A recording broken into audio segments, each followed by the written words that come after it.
Welcome back student. मैं उम्मीद करता हूँ आप लोग खूब अच्छी तरह से पढ़ाई कर रहे होंगे और खूब कड़ी मेहनत करिए, क्योंकि प्री बोर्ड एग्ज़ाम बिल्कुल नियर है आपके। और अगर प्री बोर्ड का परफॉर्मेंस बेटर होगा तो डेफिनेटली बोर्ड का परफॉर्मेंस भी बेटर हो जाएगा। और ये क्वेश्चन ऑलरेडी हम लोग सॉल्व कर चुके हैं। स्क्रीन पे आपको जो दिख रहा होगा अप टू 15 तक आई थिंक हम लोगों ने सॉल्व किया था। यस, आज हम लोग स्टार्ट करेंगे 16 से। और ये बोर्ड के PYQs हैं, आपको यहाँ पे मेंशन भी किया गया ईयर। और सभी कॉन्सेप्ट को एक बार रिवाइज कर लें और बोर्ड के क्वेश्चन ज़रूर सॉल्व करें। प्री बोर्ड का जो पेपर बनाया जाता है वो बोर्ड के PYQs को ध्यान में रख करके ही बनाया जाता है। तो these are the very good question. तो चलिए फर्स्ट क्वेश्चन यानी कि 16 हम सॉल्व करते हैं। फर्स्ट ऑफ ऑल आपको रीड करना है क्वेश्चन को बहुत करेक्टली, खुद से सॉल्व करना है। अगर सॉल्व नहीं होता है तब आप सोल्यूशन को देखें। The line 2x - 3y = 6 intersected x axis at. देखिए ये कॉन्सेप्ट दो जगह काम आता है, कोऑर्डिनेट ज्योमेट्री में और एक आपको लीनियर इक्वेशन में। ये x एक्सिस है, ये y एक्सिस है, ठीक है। तो x एक्सिस पे जब कभी भी हम कोई पॉइंट लेते हैं उसमें x की वैल्यू होती है, y 0 होता है। जैसे मान लीजिए यहाँ पे 1 2 है तो x की वैल्यू यहाँ पे क्या आ जाएगी 2, 0। और जब हम y एक्सिस पे कोई पॉइंट लेते हैं जैसे 1 2 है तो ये पॉइंट x यहाँ पे 0 होगा, y की वैल्यू होगी, ठीक है। तो ध्यान रखिएगा कोऑर्डिनेट ज्योमेट्री में भी जब आपको कहा जाए x एक्सिस पे कोई पॉइंट लेना है तो x की वैल्यू होगी, y 0 होगा, y एक्सिस पे x 0 होगा, y की वैल्यू होगी, राइट। जैसे मान लीजिए y एक्सिस पे कोई पॉइंट कंसीडर करना है, ठीक है, तो जनरल पॉइंट क्या लेंगे हम 0, y कंसीडर करेंगे, ठीक है। तो दैट मीन्स x एक्सिस पे कोई भी पॉइंट होगा, y की वैल्यू 0 होगी। तो यहाँ पे y अगर हम 0 कर देंगे तो 3 0 से मल्टीप्लाई होकर के 0 हो जाएगा। दैट मीन्स 2x = 6, x की वैल्यू क्या हो जाएगी 6 2 से डिवाइड हो जाएगा यानी कि 3। तो हमें पॉइंट फाइंड करना है तो पॉइंट क्या हो जाएगा, पहले x लिखते हैं then y 3, 0। Is there any option? D is right answer. तो ये सिंपल सा क्वेश्चन था, आपको समझ में आ जाना चाहिए। नेक्स्ट क्वेश्चन नंबर हमारा 17 क्या है, the value of K for which the system of equation inconsistent. Consistent में यानी कि दोनों कंडीशन जो यूनिक सोल्यूशन की होती है, इनफाइनाइटली मेनी सोल्यूशन की होती है, उसे बोलते हैं कंसिस्टेंट। और जब इनकंसिस्टेंट लगा दिया जाता है दैट मीन्स उसका कोई भी सोल्यूशन नहीं होता। यानी कि कंडीशन क्या हो जाएगी, A1/A2 = B1/B2 और does not equal to C1/C2। ये कंडीशन जो है हम लोग अप्लाई करते हैं। और कंडीशन आपको दिमाग में बैठा लेनी चाहिए, क्योंकि इसके ऊपर एक क्वेश्चन आपको प्री बोर्ड एग्जाम में बोर्ड में मिलने की पॉसिबिलिटीज़ रहती है। तब A1 की वैल्यू क्या है, फर्स्ट इक्वेशन का x का कोफिशिएंट यानी कि 3। A2 क्या है, सेकंड इक्वेशन का x का कोफिशिएंट यानी कि k = B1 की वैल्यू यहाँ से हम लेंगे, कितना हो जाएगा -7, और B2 की वैल्यू यहाँ से हो जाएगी 14। C1 C2 लेने की ज़रूरत नहीं है, क्योंकि कोई भी आपका आंसर जो है वो k की वैल्यू पूछा गया है, ठीक है। तो डज नॉट के फॉर्म में नहीं दिया गया है तो हम उसको उस वैल्यू को इग्नोर करेंगे। 7 1 7, 7 2 दिस, यानी कि 3/k = क्या हो जाएगा -1/2। अब k को यहाँ ट्रांसपोज करेंगे, 2 को यहाँ ट्रांसपोज करेंगे तो क्या हो जाएगा -k = 6, यानी k की वैल्यू क्या आ जाएगी -6 के बराबर। Is there any option? A is right answer. तो ये k की वैल्यू क्या होगी, हमें k की वैल्यू ही फाइंड करनी थी, तो हो गई -6 राइट आंसर। क्वेश्चन नंबर हमारा 18 है, the point 3 - 5 lies on the line this, find the value of m। It's very simple. पहली वैल्यू x की होती है तो x के स्पेस पर आपको क्या लिखना है 3 लिखना है। दूसरी वैल्यू जो होती है वो y की होती है, y क्या है नेगेटिव है। ध्यान रखिएगा जब कभी भी नेगेटिव हो ब्रैकेट लगा करके करना चाहिए, बच्चे यहीं पे गलती कर देते हैं।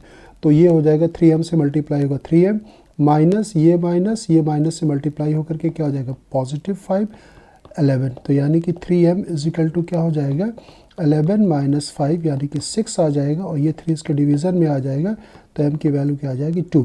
Is there any option? D is right answer.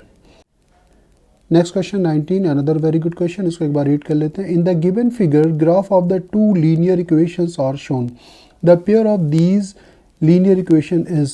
Obvious इसको आगे बढ़ाएंगे, इसको भी आगे बढ़ाएंगे तो ये किसी एक पर्टिकुलर पॉइंट पे कट कर जाएगी दोनों लाइनें इस तरह से। तो क्या होगा, एक पॉइंट पे कट करेगी यानी कि यूनिक सोल्यूशन, इंटरसेक्टिंग लाइन होगी, कंसिस्टेंट होगा, ठीक है। तो कंसिस्टेंट है with the unique solution, obvious यही इसका आंसर होगा, ठीक है। बाकी नहीं होगा क्योंकि इसमें इनकंसिस्टेंट दिया गया, ये भी नहीं होगा। कंसिस्टेंट में इनफाइनाइटली मेन ये पॉसिबिलिटी नहीं है, इनकंसिस्टेंट ये भी नहीं होगा, that means A is right answer. तो देख रहे हैं बार बार क्वेश्चन सेम रिपीट भी कर रहा है, आप चाहते इसे खुद से भी सॉल्व कर सकते हैं। देखिए 20 फिर से रिपीट कर रहा है, the value of K for which the system of equation has infinitely many solution. Infinitely many solution A1/A2 A1 क्या है हमारा 3, A2 क्या है हमारा, यहाँ से लेंगे 6, B1 क्या है, यहाँ से लेंगे यानी कि -1 विद साइन लेंगे। कुछ बच्चे गलती कर देते हैं, यहाँ पे y ले लेते हैं, y नहीं लेना, y का कोफिशिएंट लेना है। और यहाँ पे y का कोफिशिएंट क्या है -k इजिकल टू क्या हो जाएगा हमारा, यहाँ पे 8 है और यहाँ पे कांस्टेंट टर्म हमारा क्या c, सभी बराबर होते हैं इनफाइनाइटली मेनी सोल्यूशन में। तो 3 1 जा 3 2 जा 1/2, ये भी 1/2, ये भी 1/2, यानी कि 1/2 इजिकल टू हो जाएगा, ये माइनस माइनस को डिवाइड करेगा तो क्या हो जाएगा प्लस, तो 1/k, k की वैल्यू क्या हो जाएगी 2। Is there any option, 2 is right option. तो ये हमारा 21 क्वेश्चन। आपको क्या फाइंड करना, the pair of linear equation has, कितने सोल्यूशन होंगे ये फाइंड करना। देखिए ये स्टैंडर्ड फॉर्म है, इसको भी हमें स्टैंडर्ड फॉर्म में ही लिखना चाहिए।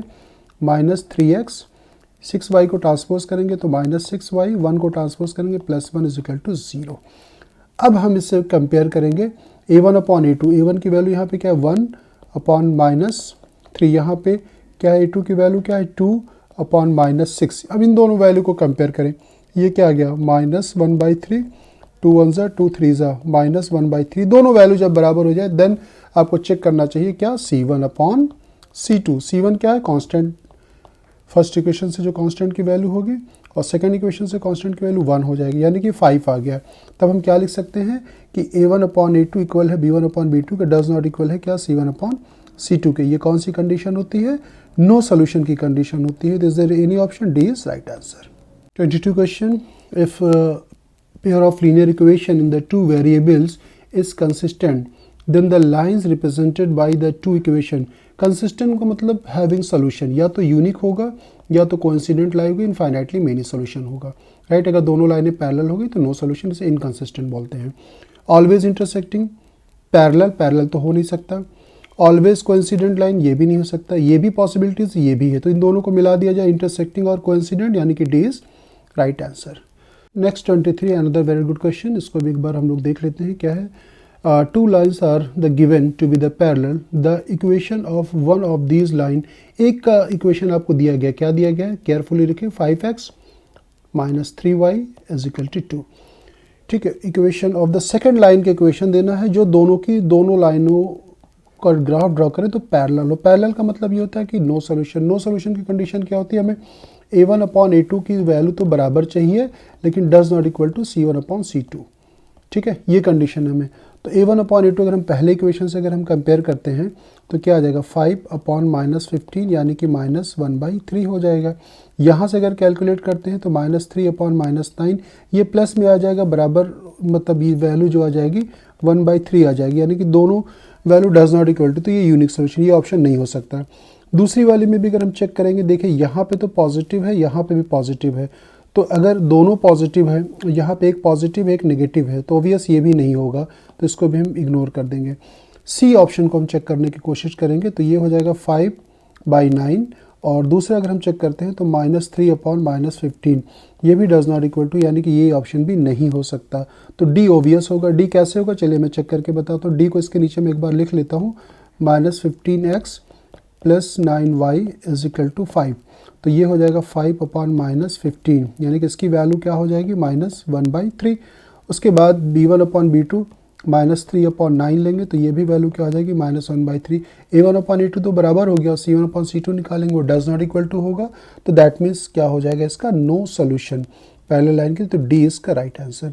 इस तरह का क्वेश्चन आपको एनसीईआरटी में भी दिया गया है, आपने देखा होगा, ठीक है, तो इसकी प्रैक्टिस होनी चाहिए आपकी।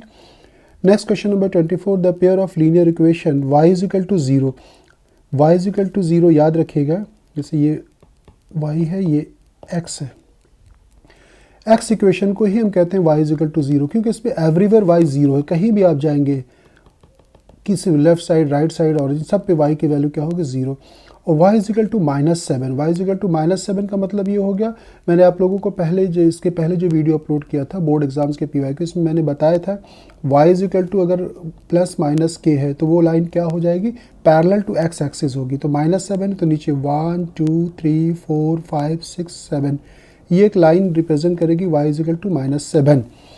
एग्जैक्टली वन सोल्यूशन कि अब देखिए y इजिकल टू 0, यानी कि ये लाइन आपकी हो गई x एक्सिस, और ये लाइन कोई कट करेगी, दोनों लाइनें पैरेलल रहेगी, तो नो सोल्यूशन हो जाएगा, यानी कि डी इज राइट आंसर। तो थ्योरी पे अच्छे से ध्यान दें। देखिए 9th के कॉन्सेप्ट के ऊपर भी बहुत से क्वेश्चंस पूछे गए हैं, मैंने देखा है, तो आपको कॉन्सेप्ट पता होना चाहिए 9th का भी और 10th का भी। Question number 25, which out of the following types the straight line will be the represented by the system of equation. क्या होगा, अब इसमें a1/a2, a1 की वैल्यू 3, a2 की वैल्यू 6, क्या आ गया ये 1/2। अब हम b1 निकालेंगे, b1 क्या है 4, b2 क्या है 8, ये वैल्यू भी क्या आ गई 1/2, दोनों बराबर हो जाएगा। देन हम चेक करेंगे c1/c2, ऑब्वियस c1/c2 वैल्यू बराबर नहीं होगी 5/7। अगर c1/c2 बराबर नहीं हो रहा है a1/a2 b1/b2 के, देन क्या होगा नो सोल्यूशन। नो सोल्यूशन में क्या होता है, आपको दोनों लाइनें क्या होती हैं पैरेलल होती हैं, नो सोल्यूशन, यानी कि ए इज राइट आंसर। तो ये था हमारा 25 क्वेश्चन। ये भी अच्छा क्वेश्चन है। आपको कंडीशन, जितना ज़्यादा क्वेश्चन प्रैक्टिस करेंगे कंडीशन उतनी दिमाग में आपकी बैठेगी, उतनी ही ज़्यादा आपको याद हो जाएगा, फिर सोचने का टाइम कम हो जाएगा आपका। The value of K for which the pair of the linear equation, ठीक है, don't have a solution, don't have से नो सोल्यूशन। नो सोल्यूशन की कंडीशन क्या होती है आपको, अभी जस्ट आपने क्या बताइए, a1/a2 इक्वल होगा b1/b2 के और does not equal to c1/c2 की। ये क्या कंडीशन होती है, नो सोल्यूशन की। तो a1 क्या है हमारा 5, a2 क्या है हमारा 2, b1 क्या है हमारा, b1 की वैल्यू क्या है 2, और यहाँ पे b2 की वैल्यू क्या है कि does not equal to c1 क्या है, फर्स्ट इक्वेशन का कांस्टेंट टर्म -7, यहाँ पे क्या होगा 1। ठीक है, तो अब इससे अगर हम निकालते हैं, यानी कि 5/2 को इक्वेट कर दे 2/k से। अब देखिए k यहाँ जाएगा ट्रांसपोज हो करके और 2 यहाँ जाएगा, 2 2 ज़ा 4 और 5 नीचे आ जाएगा, 4/5। Is there any option. देखिए कितना नेक टू नेक, ज़रा से आपने लिखने में देखने में गलती कर दी तो भी आप गलत कर सकते हैं। 5/4 भी दिया गया है, 4/5 भी दिया गया है, और मैंने देखा है एग्जामिनेशन हॉल में बहुत से बच्चे जल्दीबाजी बहुत गलती कर देते हैं। Next question, the value of K for which the pair of the linear equation has infinitely many solution. Infinitely many solution में a1/a2 is equal to b1/b2 is equal to c1/c2। a1 क्या है 1, a2 क्या है 2, b1 क्या है 1, b2 क्या है k is equal to क्या हो जाएगा हमारा, यहाँ पे देखिए थोड़ा सा मिसिंग है, यहाँ पे c1 की वैल्यू क्या है -4, क्वेश्चन में आप करेक्ट कर ले, ये भी -80 ही होगा, इसे करेक्ट कर लें। आई थिंक ये टाइपिंग मिस्टेक है, -80 होगा, क्योंकि ये वैल्यू भी 1/2 के ही बराबर होना चाहिए। 1/2 is equal to 1/k, k is equal to क्या हो जाएगा 2। Is there any option, k is equal to 2। तो ये आपका आंसर हो गया। क्वेश्चन नंबर 27, 28 कंडीशन पूछी गई है दोनों के लिए। कौन सी कंडीशन पूछी गई है, the graph of the pair of linear equation in the two variables x and y represented the parallel line। Parallel line का यानी कि नो सोल्यूशन। नो सोल्यूशन का क्या कंडीशन होता है, a1/a2 बराबर होता है b1/b2 के, does not equal to c1/c2 के। याद रखिएगा पैरेलल लाइन में कोई कॉमन सोल्यूशन नहीं होता है, ध्यान से। और ये भी याद रखिएगा, मैं जल्दी बना देता हूँ, डबल हेडेड एरो हमेशा बनानी चाहिए जब आप ग्राफ पेपर पर ड्रॉ करते हैं। तो नेक्स्ट हमारा question number 29, the line represented by the linear equation. ये क्वेश्चन मैंने फर्स्ट वीडियो में बहुत डिटेल से एक्सप्लेन किया था, अगर आपने नहीं देखा है तो आप देख लें।